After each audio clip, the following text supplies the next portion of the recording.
le docteur Sophie Casadio.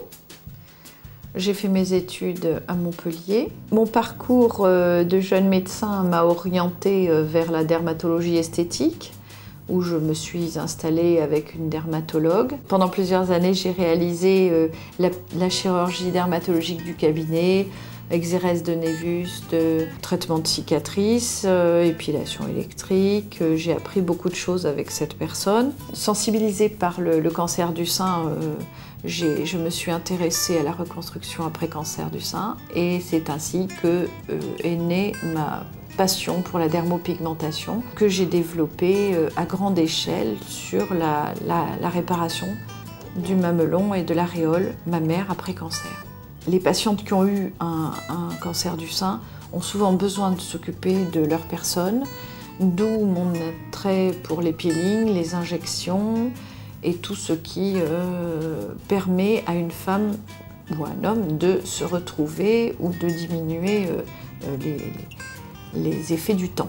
Je me suis installée en 1990. Il y a beaucoup de choses qui ont évolué dans la médecine esthétique. Quand on s'installe dans les années 90, l'acide hyaluronique n'existait pas, les peelings aux acides de fruits n'existaient pas de laser non plus, enfin le laser on était aux prémices. Et c'est vrai que les injections d'acide hyaluronique ont révolutionné la médecine esthétique, l'arrivée des acides de fruits également. Et ça a permis aujourd'hui d'avoir un arsenal thérapeutique important.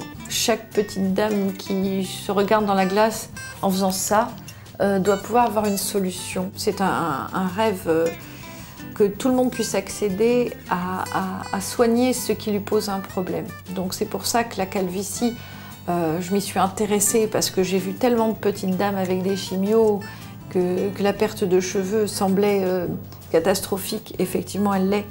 Donc je trouve qu'aujourd'hui, tout le monde devrait y avoir accès. Quand j'entends que seulement 50% des femmes qui ont eu un cancer du sein se font reconstruire, cela m'attriste terriblement parce que la reconstruction est facile et simple et dénuée de danger. Donc elle devrait être accessible. Aujourd'hui, il y a des lieux où on rembourse la reconstruction. En ce qui me concerne, la reconstruction de l'aréole et du mamelon est complètement remboursée. C'est quelque chose qui, aujourd'hui, qui me paraît primordial. La médecine esthétique doit être accessible à tous.